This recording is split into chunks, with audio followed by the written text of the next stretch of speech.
Bonjour à tous, on se retrouve pour une nouvelle vidéo. Alors là, c'est une vidéo que j'avais envie de vous faire parce que j'ai vendu quelques jeux quand même. Je dirais même pas mal de jeux sur la fin de l'année. Des jeux qui ne me parlent plus, voilà, vers lesquels je n'allais absolument plus et je sais que je n'y serais pas retournée. Et donc... avec la vente de ces jeux, je me suis dit que j'allais en racheter. Voilà, mais ce sont des jeux qui sont pas forcément tous récents. Et des jeux que je n'avais pas.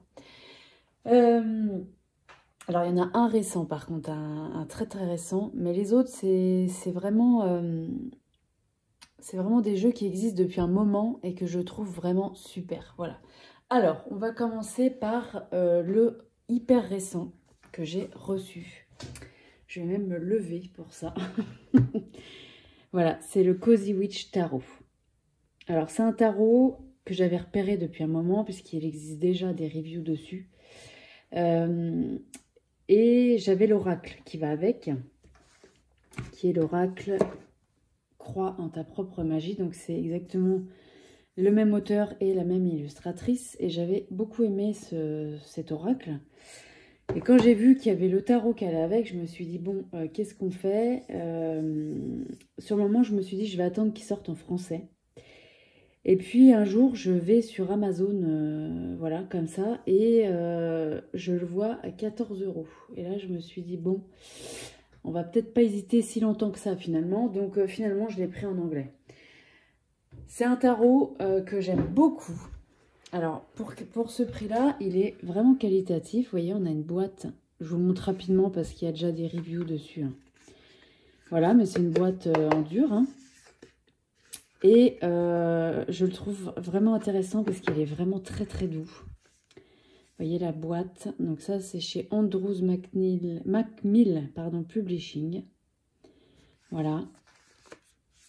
Et il y a des super promos sur ce jeu sur Amazon. C'était pas la première fois que je le voyais pas cher, mais si peu cher, c'était vraiment la première fois.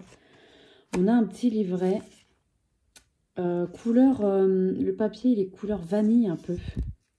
J'aime beaucoup la texture du papier. Bon alors il y a plein d'informations sur le tarot en lui-même, comment utiliser le tarot, etc. On a plusieurs tirages. Voilà. Puis ensuite on passe sur la signification des cartes. On a une phrase qui est reprise sur chaque carte, vous allez voir, je vais vous montrer. Et puis ensuite, on a la signification inversée, le petit texte en bas. Voilà, on a ça pour toutes les cartes. Pour les suites, c'est la même chose. Voilà. Donc, vous voyez, le petit livret, on a des dorures quand même. Franchement, il est plutôt qualitatif. J'avais peur qu'il ne soit pas de qualité. Mais en fait, non, moi, je trouve que ça va, quoi. Alors, les cartes, le dos, magnifique. J'aime beaucoup. On a un halo un peu orange autour de chaque élément. Voilà. C'est très joli. C'est très apaisant, je trouve. C'est très cosy, voilà. Les tranches sont blanches. Et alors déjà pour commencer, moi je pensais que ça allait être une qualité de carte épouvantable. Je ne sais pas pourquoi je m'étais dit ça. Je m'attendais à des cartes... autant il y a des cartes très fines, par exemple chez Llewellyn qui sont hyper qualitatives malgré qu'elles soient fines. Autant il y a des cartes fines qui sont vraiment voilà, de mauvaise qualité aussi. Après, c'est propre à chacun, évidemment. Chacun a ses critères aussi. Je pousse la chaise, excusez-moi. Chacun a ses critères et puis ses goûts. Mais je suis surprise, en fait. Je trouve que... Alors, c'est pas le meilleur carton du monde, peut-être, mais... vous voyez, c'est quand même épais. Elle chante. Alors, elle glisse pas super, super bien. Et franchement, j'ai vu largement pire. Et les illustrations, je les trouve super sympas, super modernes, douces en même temps. Il n'y a pas trop de couleurs criardes, en fait, on est plus dans le pastel, vous voyez, ce genre de choses. On a le titre de la carte et puis on a toujours une petite phrase en bas. Alors là où je me suis dit que ça pouvait être intéressant en anglais, c'est que si on n'a pas envie de se laisser influencer par la phrase, si on n'est pas bilingue, c'est très facile. Par exemple, c'est mon cas. Il y a beaucoup de cartes que je ne... Il y a beaucoup de phrases que je comprends pas, en fait. Il y a des mots que je comprends pas. Voilà, donc la phrase veut rien dire et du coup, ça m'influence pas trop, on va dire. Mais je trouve que ça peut être sympa aussi quand on veut une petite précision aussi. Voilà, de traduire ce qu'il y a sur la carte. Bon, je pense qu'il sera traduit en français, celui-ci, parce que l'oracle l'avait été, donc je pense que ça sera pareil pour le tarot. Mais, et puis on a un bord qui est couleur crème, qui n'est pas dérangeant en fait. Autant il y a des bords qui ont pu me gêner, mais là, il est assez fin quand même. Et puis c'est une dimension de carte qui est quand même plus grosse qu'un format tarot classique. Donc forcément, on voit très très bien l'illustration. Et voilà, donc celui-là, gros coup de cœur. Alors, il y a des représentations qui ne sont pas forcément traditionnelles, on va dire. Celle-ci, par exemple, beaucoup plus, on reconnaît assez facilement. Il y en a d'autres un peu moins. Mais bon, là, on reconnaît, souvent, c'est le personnage qui porte tous ses bâtons et qui a l'air, ça a l'air lourd pour lui. Là, on dirait pas forcément. Mais bon, voilà. Donc, il y a des choses un peu comme ça, mais autrement, là, pareil, on reconnaît aussi. Je trouve que c'est plutôt bien fait. Voilà. Donc voilà, celui-ci, je l'aime beaucoup. Je l'utilise pas mal. Là, le 10 d'épée, par exemple, c'est pas du tout la représentation qu'on en a d'habitude. Pour autant, elle a les épées dans le dos quand même. Voilà, donc il y a quand même des bons indices, hein, souvent. Voilà. Donc voilà, celui-là, j'aime beaucoup. Combiné à l'oracle, évidemment, ça fonctionne très bien. On a toutes sortes de personnages. Voilà, toutes formes de corpulence.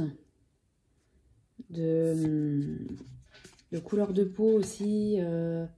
Voilà, donc il y a toutes sortes de personnes représentées. Et ça, c'est super sympa. En plus, on a des belles couleurs. Voilà. Alors, il fait très girly, mais il a un côté très doux.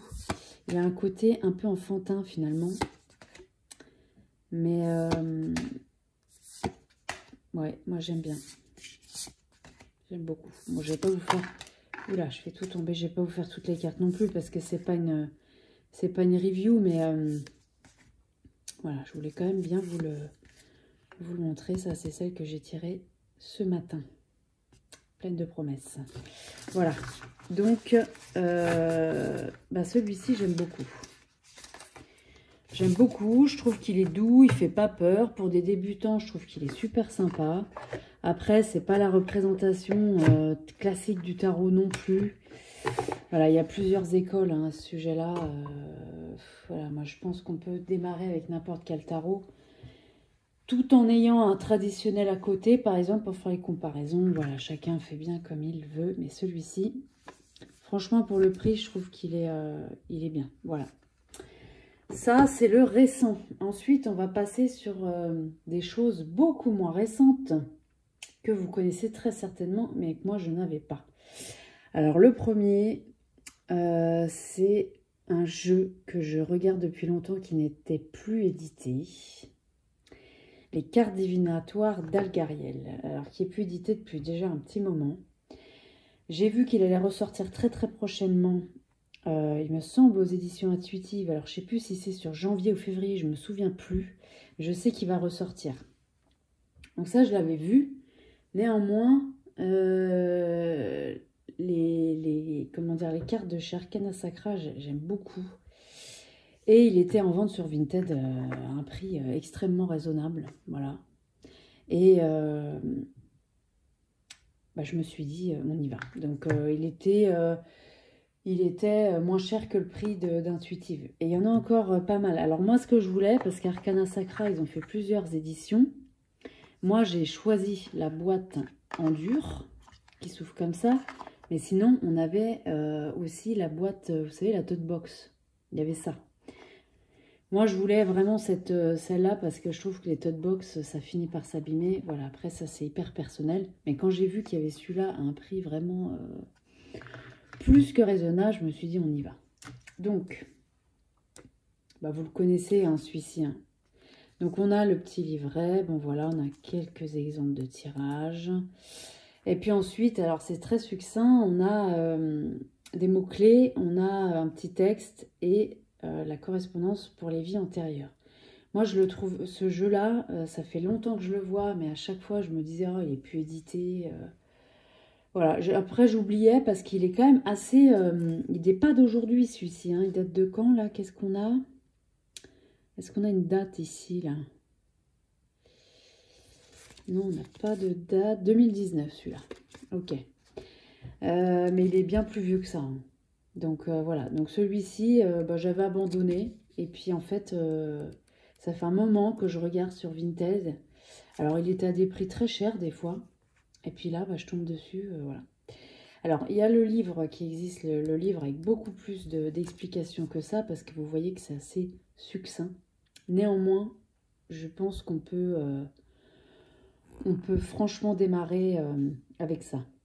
Il faut peut-être avoir un petit peu plus l'habitude de tirer les cartes et de, voilà, d'avoir un peu plus de connaissances sur symbolique ou les choses comme ça.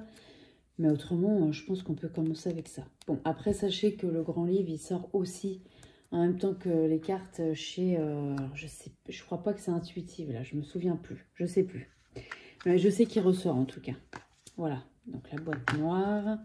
Le dos des cartes, bah, vous le connaissez très bien. Voilà. Très ancien, très papier peint ancien, je trouve. Voilà. On a un format de carte tarot. Donc, on a 32 cartes dans ce jeu. Et voilà, on n'a aucun mot-clé, on n'a rien. C'est juste des peintures qui sont sorties des rêves de l'auteur. Et moi, j'adore parce que ça donne, comment dire, une carte. Tout le monde va avoir quelque chose de différent.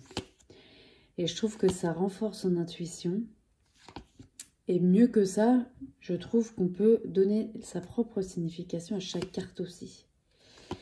Voilà, donc je l'ai utilisé, j'ai fait plusieurs tirages avec déjà.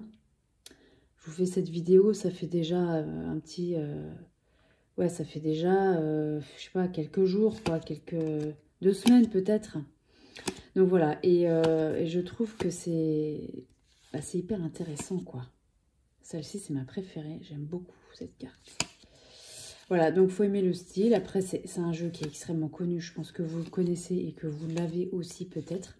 Peut-être que ça vous donnera envie de le ressortir parce qu'il y a des jeux comme ça qui sont un peu, pas collector, mais presque, et qu'on ne sort plus. Ben voilà, moi je trouve que ce jeu-là, 32 cartes, on a une infinie de possibilités avec ce jeu, quoi. Non seulement pour travailler sur ses vies antérieures, travailler sur... sa lignée familiale, travailler sur la divination à proprement parler. Je trouve qu'on peut aussi faire de la guidance avec, franchement. Moi, je trouve que ça s'y prête aussi.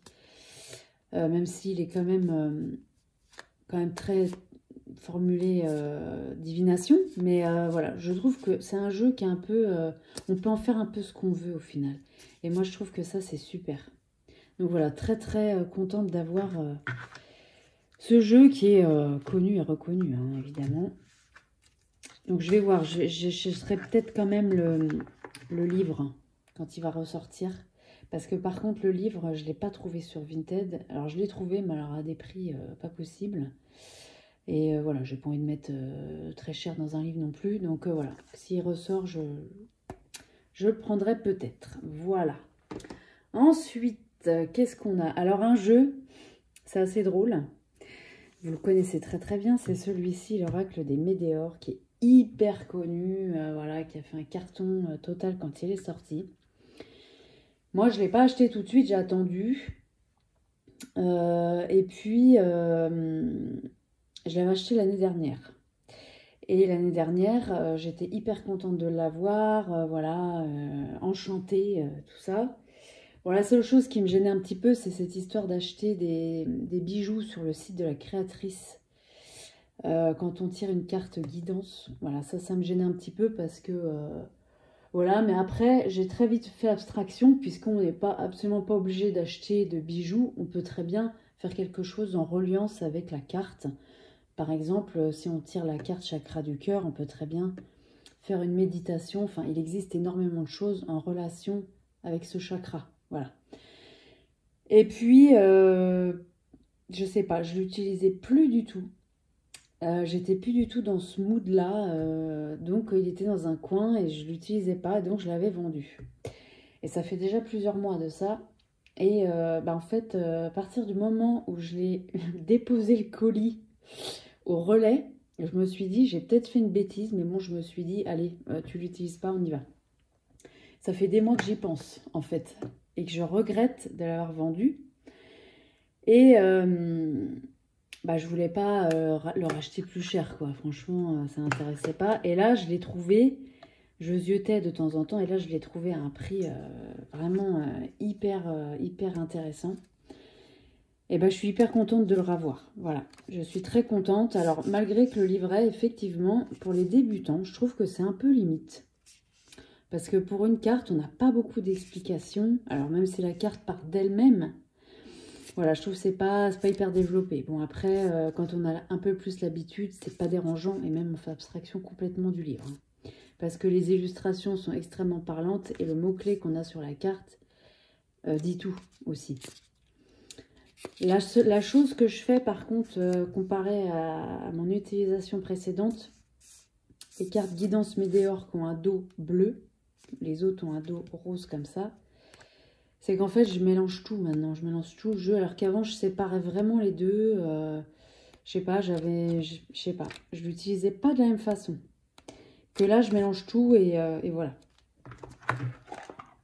Bon, moi, c'est un jeu que j'aime beaucoup parce que je le trouve déjà, donc, du coup, il y a 49 cartes divinatoires et il y a, je sais plus combien, 15 cartes guidance. Ça fait 64 cartes et moi, je trouve que franchement, c'est hyper intéressant pour un jeu de divination d'avoir 64 cartes. Voilà. Alors après, il y a des jeux divinatoires qui ont bien plus de cartes que ça. J'en ai qui ont bien plus de cartes que ça, mais quand même, je trouve que ça donne un bon panel. Le fait de mélanger les deux, je trouve que c'est hyper intéressant aussi parce que finalement, les cartes à dos bleu qui sont des guidances, moi je trouve qu'elles ont aussi une connotation divinatoire. En tout cas, je trouve qu'elles peuvent le faire. Ou alors, elles peuvent nous guider sur... voilà, par exemple, si on fait un tirage en 3 cartes, aspect positif, aspect négatif, résultat. Moi, je trouve que ça s'y prête aussi pas mal. Voilà. Donc voilà, celui-là, voilà, très contente de le revoir. Il est en bon état. Voilà, il y a quelques petites... Enfin, c'est vraiment pas grand-chose. Et il était vraiment donné, quoi. Donc voilà. Donc hyper contente de le revoir. Ce que j'ai beaucoup aimé, c'est, comme je pense beaucoup de personnes qui l'ont, c'est toutes ces couleurs. Voilà, il est hyper coloré. C'était à l'époque l'oracle qui me... D'ailleurs, je l'avais dit dans une vidéo, je ne sais plus laquelle. Il y avait un tag et puis il y avait une question, l'oracle qui me met le plus de claques, et j'avais nommé celui-là. Parce qu'effectivement, à l'époque où je l'utilisais beaucoup, j'avais tout le temps des cartes compliquées, quoi. Des trucs genre ça, c'était ça aussi. Enfin, je tombais tout le temps sur des trucs comme ça. Chakra de la gorge, je tombais tout le temps dessus aussi. Et forcément, il me mettait des claques. Mais, c'était pas pour rien, en fait, quoi. Et avec le recul, je trouve que les tirages, ils étaient quand même hyper justes, quoi. Donc, voilà. Donc, du coup, voilà, le revoilà. Le revoici dans ma collection. Et bon, cette fois, il ne va pas en sortir. Parce que si c'est pour regretter tous les 4 matins, c'est pas la peine. C'est vraiment le seul que j'ai regretté, hein. Franchement. Les autres... non, j'ai jamais repensé. Qu'est-ce que j'ai vendu? J'en ai vendu pas mal. J'avais les chemins de Qumran. J'étais hyper intéressée par ce jeu, etc. À l'utilisation, en fait, je me suis rendu compte que non, finalement, ça ne me parlait pas tant que ça. Voilà, il y a des jeux comme ça où on connecte plus. Ça peut arriver, hein, ça peut arriver. Voilà, donc celui-ci, le revoilis, le revoilou. Voilà, donc il va rester bien au chaud cette fois, hein. L'oracle des Médéors. Je vous en fais un dernier et puis après, d'ailleurs j'en ai déjà fait 3, donc je vais faire une autre vidéo pour les 3 autres, parce qu'il y en a 3 autres qui sont hyper intéressants aussi, mais je vais faire une deuxième partie pour pas vous faire trop long. Voilà, donc on se retrouve demain, enfin je pense, je sais pas comment je vais publier tout ça. On se retrouve très vite en tout cas pour la deuxième partie, voilà, de ces jeux qui rentrent dans ma collection en ce moment. Voilà, merci beaucoup. Si ça vous a plu, n'hésitez pas à vous abonner. C'est vrai que je pense pas souvent à le dire ça. N'hésitez pas à vous abonner, n'hésitez pas à mettre un pouce bleu. Voilà, le but c'est de partager, de partager, pas du tout, de partager tous ensemble cette passion. Je pense qu'on a tous en commun, voilà, des cartes. Donc voilà, n'hésitez pas à vous abonner, à commenter. Et je vous retrouve très bientôt pour la deuxième partie. Merci beaucoup.